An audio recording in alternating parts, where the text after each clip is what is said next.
오늘 본문 말씀은 만만치 않게 어렵지요.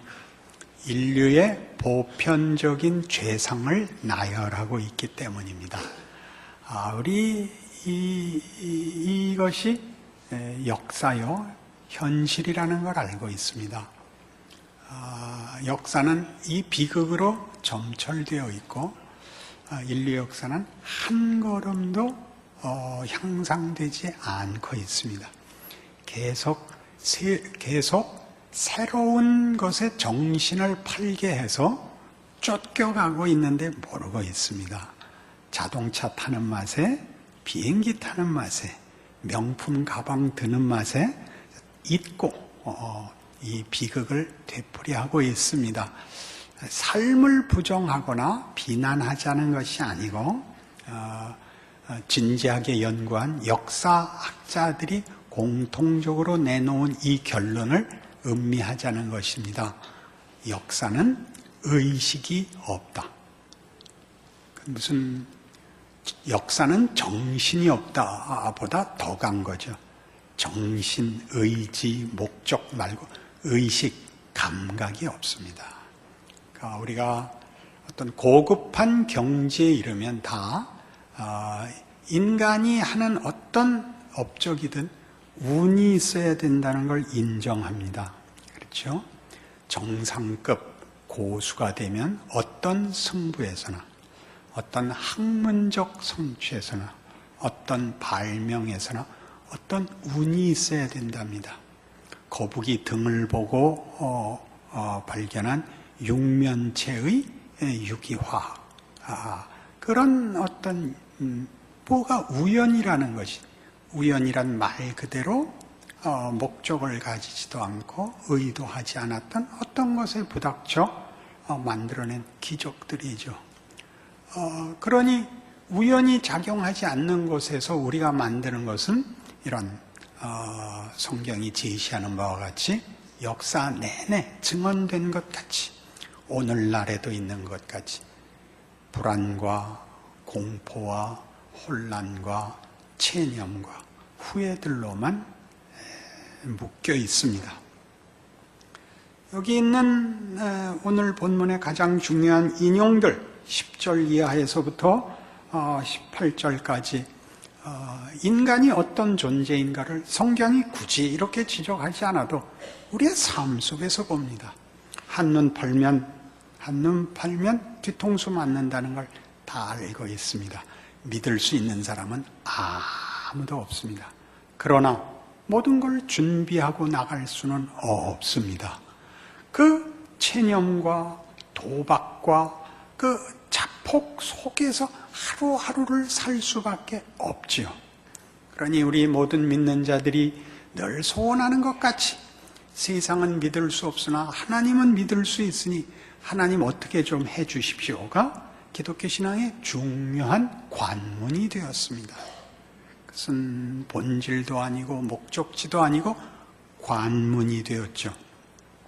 그리고 오늘 본문같이 의인은 없고 하나도 없고 다 치우쳐 무익하게 되고 선을 행하는 자는 없고 목구멍은 열린 무덤이고 그 혀로는 속임을 일삼고 입술에는 독사의 독이, 그리고 그 입에는 저주와 악독이, 그 발은 피 흘리는 데 빠르고 파멸과 고생이 그 길에 있고 평강의 길을 알지 못하고 하나님을 찾지 못하는 이것을 하나님이 해결해 주셔야지. 우리에게 물으시면, 우리를 지적하시면 어떻게 하라는 말입니까? 라는 어떤 반발에 부딪히셔야 됩니다. 우리가 이럴 수밖에 없다면 그럼 하나님이 해결을 해 주셔야지. 여기 길이 있다고 얘기를 하셔야지. 이로 몰면 어쩌라고요? 이 질문을 제대로 하지 않으면 성경을 읽을 수가 없습니다. 누구나 성경을 읽을 때에는 답이 없어서, 무슨 방법이 없어서 마지막 희망으로 성경을 여는 것입니다. 그러면 누구나 처음부터 읽지요. 창세기지요. 창세기를 읽으면 우리가 감동할 만한 얘기가 없습니다. 정신이 하나도 없는 얘기가 나옵니다. 아주 중요한 얘기가 그저 단 한 절에 불과합니다. 태초에 하나님이 천지를 창조하시니라. 만들고 인간도 만들었다. 인간이 타락했다. 거짓말하고 저주받았다. 그 아들들이 하나가 하나를 죽였다. 그런 이야기들로 노아 홍수라는 대로 전멸하는 것이 시작이지요. 무슨 위로와 무슨 답을 찾으시겠습니까? 그 동일한 경험, 동일한 현실 속에서 찾아간 하나님이 다시 무서운 얘기를 하고 있다면 거기 무슨 희망이 있겠습니까? 하나님은 도대체 왜 그러시는 걸까요? 성경에 중요한 가르침이 있습니다. 선지서들이라는 구약의 마지막 책들이 있습니다. 이사야로부터 시작하여 말라기로 끝나는 여러 선지자 이야기가 있는데, 그 선지자들의 활동 시기는 대략 기원전 8세기에서 7세기 어간에 활동했습니다. 북왕조 이스라엘이 망하던 시기, 남왕조 유다가 망하던 시기, 멸망을 예언하고 회개를 촉구하고 받은 바 심판 속에서 하나님의 회복을 약속하고 회개해야 그 회복이 가능하다는 이야기를 하는 것이 선지자들의 임무였습니다. 가장 독특한 임무는 아마 예레미야가 졌을 겁니다. 예레미야는 너희는 망하게 되었다. 이것은 정치적, 군사적 패배가 아니라 하나님의 심판이다. 그러니 달게 받으라. 그게 그의 사역이었습니다. 그러니 누가 좋아했겠습니까? 모든 백성들이 예레미야를 미워했죠. 우리가 믿는 하나님이 이스라엘을 포기한단 말이냐? 그의 크신 이름의 영광을 포기한단 말이냐? 너는 선지자가 되었으면 하나님 앞에 기도하여 이 나라에 복을 다시 끌어들여야지 저주를 하고 있느냐? 너는 매국노에 틀림없다. 라는 배척을 받아 정확한 자료는 안 남아있지만 그는 아마 빈 통나무 속에 넣고 톱으로 켜서 죽임을 받았다. 그렇게 알고 있습니다. 어려운 사역을 했겠죠. 이러한 일들은 다 예레미야 자신의 입을 통하여 이렇게 증언되어 있는데, 구약성경 1060페이지 예레미야 7장에 이렇게 기록되어 있습니다. 예레미야 7장 1절부터 제가 봅니다. 여호와께로부터 예레미야에게 말씀이 임하니라. 이르시되 너는 여호와의 진문에 서서 이 말을 선포하여 이르기를, 여호와께 예배하러 이 문으로 들어가는 유다 사람들아, 여호와의 말씀을 들으라. 만군의 여호와 이스라엘의 하나님께서 이와 같이 말씀하시되 너희 길과 행위를 바르게 하라. 그리하면 내가 너희로 이곳에 살게 하리라. 너희는 이것이 여호와의 성전이라 여호와의 성전이라 여호와의 성전이라 하는 거짓말을 믿지 말라.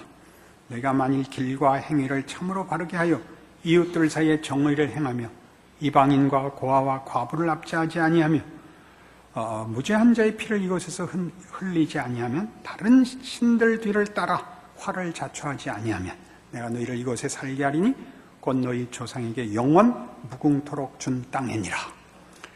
회개하랍니다. 무엇으로 거짓말을 하지 말라?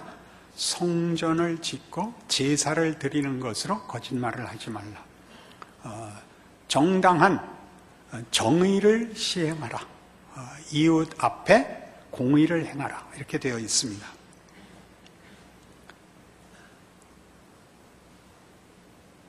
공의를 행하는 것이 성전을 짓는 것보다 낫다. 이렇게 들리죠.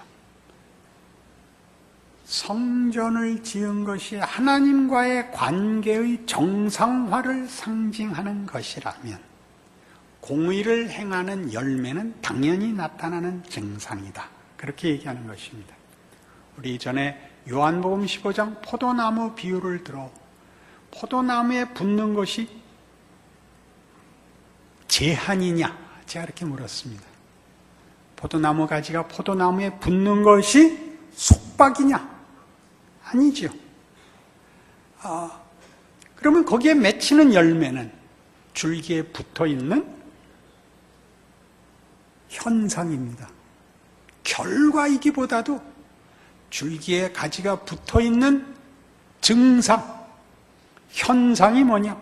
열매가 달리죠. 하나님과의 관계가 정상화되어 있으면 이웃과의 사랑이라는 것이 그 증상으로 나타난다 이 뜻입니다. 너희가 이 증상이 나타나지 않으면, 이 열매가 나타나지 않으면 너희가 성전을 세우고 제사를 지내는 것으로 너희 할 책임을 다했다라고 거짓말할 수 없다 이야기입니다. 이걸 오늘 본문에서는 뭐라고 얘기하냐면 율법을 들어서 얘기하고 있습니다. 율법의 가치가 뭐냐? 율법은 하나님의 공정함을 드러낸 하나님의 공의로우심의 한 증거였다. 하나님은 도덕성이 있는 분이요, 질서가 있는 분이라는 뜻이었다. 그러나 너희는 그 율법으로 하나님을 아는 것이 아니라 그 율법으로 인하여 하나님으로 가는 길을 스스로 차단했는데, 그 법을 지키지 못했을 뿐만 아니라 그 법을 지킴으로써 하나님께 가는 길을 막았다. 어떻게? 나는 법을 지켰다가 됐단 말이에요. 나는 법을 지켰다. 학교 다닐 때 얘기를 여러 번 비유로 말씀드렸습니다.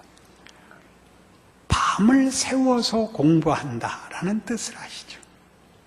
저도 밤은 새워봤습니다. 계속 공부를 하진 않았습니다. 밤은 새봤습니다. 그래서 학교에 와서 졸아봤습니다. 너 밤 샜냐? 네. 그런데 왜 성적이 이 꼴이냐? 할 말 없음. 그렇게 됐죠. 율법을 지켰으나 율법 자체는 의지를 가진 인격이 아닙니다. 그것은 추상적인 것입니다. 규칙입니다. 기준입니다. 성경이 지금 얘기하고 싶은 기독교 신앙의 핵심이 뭐냐? 하나님이라는 창조주 인격자가 그의 형상을 따라 만든 인격에게 관계를 정상화하자 그러는 것입니다. 인격과 인격의 관계를 회복하자. 그 일을 위해 하나님이 그 아들을 보냈다라는 얘기를 하는 겁니다. 예수를 믿으면 죄를 씻음받고 천국을 간다. 그 말이 틀린 건 아니지만 그걸로는 부족한 내용을 얘기합니다. 한 인격이 한 인격을 인격으로 만들고 인격으로 대접하여 그 인격과 자신을 묵고로 찾아오신 성의에 관한, 의지에 관한 이야기입니다. 그러나 우리는 이거를 추상화해서 하나님은 없고 법을 지킨 나와 법을 지키지 못한 너로 나누어 지킨 사람이 보상을, 지키지 못한 사람을 비난하고 정죄하는 것으로 끝내버린 것입니다. 그리하여 정작 찾아야 할 하나님은 찾지 못하고 정의니 평화니 사랑이니 하는 말은 무성하되 우리는 무서운 현실을 한 번도 개선해보지 못하고 인류 역사가 여기까지 반복적으로 비참하고 비극적인 삶을 살고 있는 것입니다. 얼마나 많은 사람들이 정의와 평화와 법을, 모두의 행복을 추구하면서 서로를 죽였던가요? 인류 역사상 가장 참혹한 일은, 가장 나쁜 범죄, 부도덕한 부패된 정권에서 일어난 것보다 이상을 추구하는 정부에서 일어난 것이 더 컸다는 사실을 알아야 됩니다. 캄보디아의 폴포트 정권입니다. 인간을 기계공학적으로 재단을 해버렸죠. 그러자 당연한 인간성, 용서, 윤리가 사라졌습니다. 눈에 아무런 인격성도 인간성도 없이 법을 집행했죠. 이상을 이상을 조작했죠. 그게 성경이 하고 싶어하는 이야기입니다. 너희의 삶에 다른 거 다 그만두고 이렇게 쩔쩔매고 살아야 하는 이유가 무엇인지를 봐라. 그걸 모으는 것입니다. 예레미야가 하는 이 지적과 같이 하나님과의 관계가 회복되지 않고 공법이 시행되거나 정의가 창출될 수 없다. 너희가 알지 않느냐. 모든 싸움은 도덕적 부패가 아니라 그거는 다만 우리 다시 추상명사로 돌아가는 것입니다. 이기심 때문에 일어나는 것입니다. 내 만족을 채우기 위하여 이웃을 잡을 수밖에 없는, 이웃을 해할 수밖에 없는 이기심, 그 욕심과 그 거짓, 그리고 그 두려움 때문입니다. 무섭지요. 1등을 하려면 내 앞에 선 자들을 다 죽여야 1등이 됩니다. 실력으로 이기면 좋지만 실력으로 1등이 될 수 있는 사람은 하나고 전부 줄줄이 뒤에 서야 되는데 그들이 1등을 회복할, 1등을 획득할 방법은 하나뿐입니다. 나보다 앞선 자들을 죽여야 합니다. 그것이 우리를 인류 역사를 이렇게 무서운 자리에 몰고 가고 있는데 우리는 끝없이 추상명사를 남발하고 있습니다. 양보하면 되는데, 자족하면 되는데, 이해시키면 되는데 말이 안 되잖아. 그런 것으로 사람이 움직이지 않는다는 사실입니다. 왜요? 하나님이 인간을 그 정도로 내버려 두지 않기로 했기 때문입니다. 그러니 예레미야를 통하여 너희 바벨론에 항복해라. 이것이 하나님의 심판이다. 그 심판을 감수하라. 라고 얘기하자 기절들을 해버렸죠. 여러분의 삶을 여러분들이 하나님 없이 사는 세상이 무엇인가를 감수하는 마음으로 살지 않으면 여러분의 기독교 인생의 답을 찾을 다른 방법은 없습니다. 하나님이 이 무시무시한 현실을 왜 연장하고 계시는가를 이해하지 못하면, 예수의 오심이 무엇인가를 이해하지 못하면 그냥 뜬금없이 어느 날 갑자기 예수 믿고 천국 갑시다라는 말은 근거를 잃고 그 이유를 잃게 됩니다. 마태복음 13장에 오시죠. 신약 성경 첫 번째 책 마태복음 13장 10절입니다. 예수님께서 천국을 가르치십니다. 비유로 말씀하십니다. 첫 번째 비유가 씨 뿌리는 비유입니다. 10절, 제자들이 예수께 나와 이르되 어찌하여 그들에게 비유로 말씀하시나이까? 대답하여 이르시되 천국의 비밀을 아는 것이 너희에게는 허락되었으나 그들에게는 아니 되었나니 무릇 있는 자는 받아 넉넉하게 되되 없는 자는 그 있는 것도 빼앗기리라. 그러므로 내가 그들에게 비유로 말하는 것은 그들이 보아도 보지 못하며 들어도 듣지 못하여 깨닫지 못함이니라.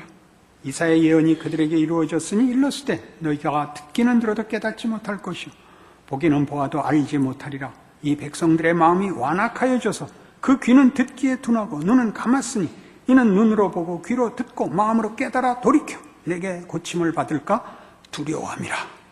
이사야 선지자의 말씀을 인용하여 천국을 비유로 말씀하여 모두로 알아듣지 못하게 하신다는 말씀에 대하여 설명하는 부분입니다. 알아듣지 못하게 하기 위해서 말을 해야 된다는 게 무슨 말일까? 그럼 말씀을 하지 마시든가 했으면 알아듣게 하시든가. 알아듣지 못하게 하려고 말씀을 하셨답니다. 이게 성경이 지적하고 싶은 어떤 중요한 사실에 대한 성경적 표현입니다. 예레미야의 얘기와 같죠. 이것은 하나님의 심판이니 순종하라 는 얘기죠. 이사야는 이렇게 소명을 받습니다. 이사야 6장에서 하나님을 만납니다. 누가 우리를 위하여 갈고 하는 하나님의 탄식에 답합니다. 주여 나를 보내소서. 내가 여기 있나이다. 가라. 고맙다. 가라. 그러나 네가 가서 말해도 못 알아들을 것이다. 가라. 그게 무슨 뜻일까요? 못 알아들을 것이다. 가라가 뭘까요? 예수님의 오심이 그렇잖아요. 그가 누군지 우리는 몰랐습니다. 이사야 53장이죠. 우리의 전한 것을 누가 믿었느냐? 여호와의 팔이 네게 나타났느냐? 그는 마른 땅에서 나온 줄기 같고 고운 모양도 풍채도 없은즉 우리의 보기에 흠모할 만한 아무것도 없었노라. 예수가 그렇게 오십니다. 못 알아보게 오십니다. 우리의 인생이 그렇죠. 예수 믿는 게 뭔지 나도 모르겠습니다. 스스로가 그렇지 않습니까? 이거 왜 믿는지 우리가 모르죠. 안 믿을 수는 없는데 믿어도 모를 바로 그것. 그게 뭘까요? 우리가 기대하고 이해하는 것보다 높은 하나님의 목적, 뜻, 포기하시지 않는 하나님의 의지가 거기 교차되는 것입니다. 너희들이 기대하는 것 정도로 내가 만족하지 않는다. 그냥 내버려 둘 수 없다. 나는 너희를 내 영광을 위하여 창조했고 그것을 난 포기하지 않는다. 우리가 요청하지도 이해하지도 못하는데 하나님은 그의 일을 하고 계신다는 거죠. 그러니 여러분이 납득하지 못하는 여러분의 지금의 지위, 형편, 그 하나님이 일하시는 거라고 성경이 얘기하는 겁니다. 너희가 보기는 보아도 깨닫지 못하고 듣기는 들어도 알지 못한다. 그거를 적용하시라고요. 저도 제가 답답해서 그래요. 하나님이 저렇게 딱 째려보면 확 빛이 나고 기도하면 병이 탁 나고 그러면 서로 얼마나 좋아요. 그걸로는 못 오는 자리다 그러시는 거예요. 그거 너희가 해결해 달라는 것보다 큰 해결, 더 큰 자리에 가기 위해서 나는 타협하지 않는다. 너희가 만들면 어디까지밖에 올 수 없는가를 봐라. 그게 역사입니다. 역사, 현실, 우리의 실존들입니다. 우리의 기대와 얼마나 다릅니까? 믿으면 다 해결이 될 것 같은 그 감격으로 시작을 다 했는데 실제로는 그렇지 않습니다. 아무것도 된 건 없고 짐만 하나 더 늘었습니다. 싸우다가 상대방이 맞으면 너 예수 믿는다며? 그러면 할 말이 없는 짐만 졌지 얻은 것은 없어 보입니다. 도망갈 수 없게 붙잡고 계십니다. 도망갈 수 없게. 그러니까 매일 주일마다 어려운 얼굴을 하고 오시죠. 오늘은 뭐 기특한 게 있을까? 그럴 리가 없지. 그 교차된 감정이 그냥 얼굴에 이렇게 그 얼굴을 보고 설교해야 되는 서로 만나는 겁니다. 그리고 이런 각오를 하는 거죠. 맞아. 우리가 만들 수 있는 게 끝이라면 난 안 살 거야 를 확인하는 겁니다. 우리가 욕심내는 게 끝이라면 난 인간 안 할 거야. 그런 생각이 자리까지 오는 겁니다. 하나님이 더 큰 거 만드신다니까 내가 옵니다. 기다립니다. 그 얘기를 하는 거죠. 몰아붙입니다. 율법을 지켰다고? 양심을 만족시켰다고? 위대했다고? 그래서 뭔데? 묻는 거죠. 그래서 뭔데? 그걸 우리 마음에 확인해야 됩니다. 예수님의 말씀대로 하지만 예레미야가 하는 성전을 졌느냐? 그러나 너 이웃 앞에 제대로 정의를 실행하지 못하지 않았느냐라고 묻는 것처럼 예수님은 이렇게 답하셨습니다. 어떤 율법사가 예수님께 와서 물었죠. 선생님, 계명 중에 가장 큰 것이 무엇입니까? 그러자 첫째는 네 마음을 다하고 뜻을 다하고 성품을 다하여 주 여호와 너희 하나님을 사랑하라 하셨으니 이것이 크고 첫째 되는 계명이요. 둘째는 그와 같으니 네 이웃을 내 몸과 같이 사랑하라 하셨다입니다. 그러니 이웃을 사랑하지 못하면 첫 번째 게 깨져 있는 겁니다. 이렇게 생각하시면 안 됩니다.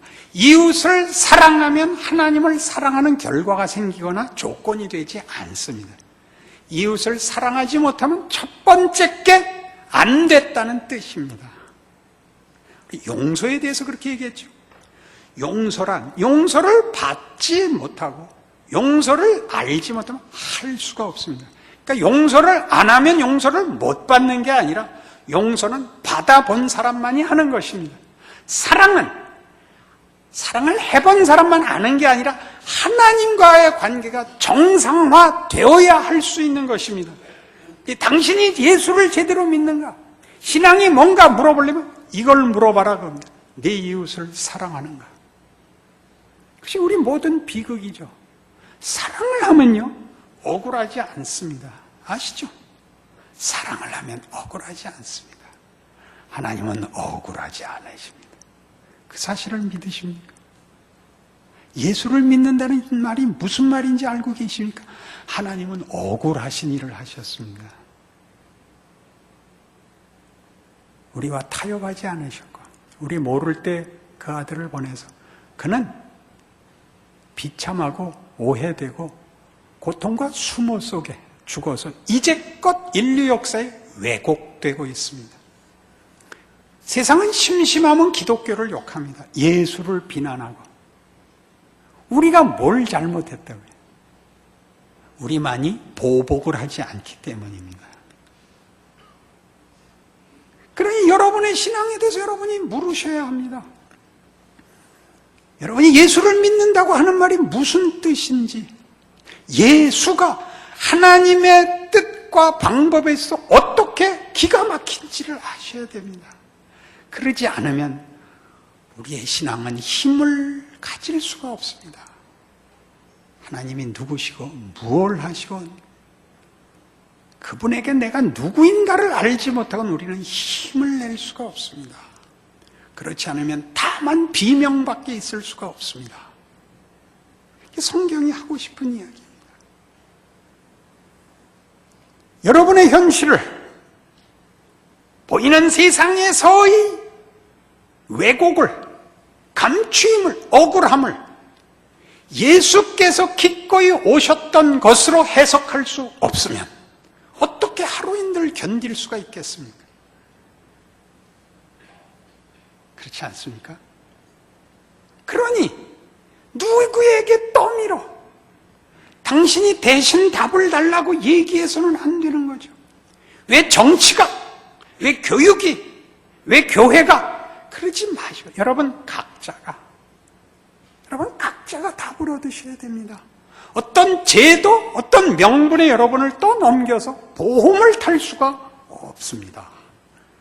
기계적 장치로 넘어갈 수가 없습니다. 각각이 위대해져야 되기 때문입니다. 각각이 하나님과 그 사랑을 나눠야 하기 때문입니다. 귀중한 가치와 명예를 아셔야 하기 때문입니다. 단체로 넘어가고 제도로 넘어가고 법으로 넘어가고 수단으로 넘어갈 수 없습니다. 하나의 정성, 하나의 업적, 하나의 사건, 하나의 인물로 넘어가지 않습니다. 여러분, 전 인격과 전 생애로 만들어내는, 전 운명으로 확보되는 하나님의 영광입니다. 그러니 다시 한번 얘기하죠. 고린도후서 5장을 제가 한 줄로 요약했습니다. 그러므로 나의 사랑하는 형제들아, 내가 주의 두려우심을 알므로 너희를 권하노니 너희는 하나님과 화목하라. 제가 덧붙입니다. 그것은 우리의 자랑이고 영광이며 명예이며 책임입니다. 기도하십시다. 하나님 아버지 은혜를 감사합니다. 우리의 삶을 세상의 시험 앞에 져서 자기 소나귀에 쥐려고 하는 자리에서 벗어나 하나님이 우리에게 무엇을 이루시는가를 아는 자리로 인도하여 주시옵소서. 신자된 인생의 명예를 알게 하시고 영광을 알게 하사 누구를 위해서가 아니라 우리 자신을 위하여 하나님의 사람으로 만족하는 복을 주옵소서. 기쁨과 자랑을 주사 우리의 인생을 이 세상에서 예수님같이 살 수 있게 하여 주시옵소서. 주의 영광과 기적이 일어나는 우리의 생애인 줄 아는 믿음으로 말없이 자기 자리를 살아가는 기쁨을 주시옵소서. 그래야 하나님 주로 말미암아 예수로 말미암아 일하셨던 그 반전과 그 은혜와 그 기적과 그 영광을 만드시옵소서. 예수님 이름으로 기도합니다.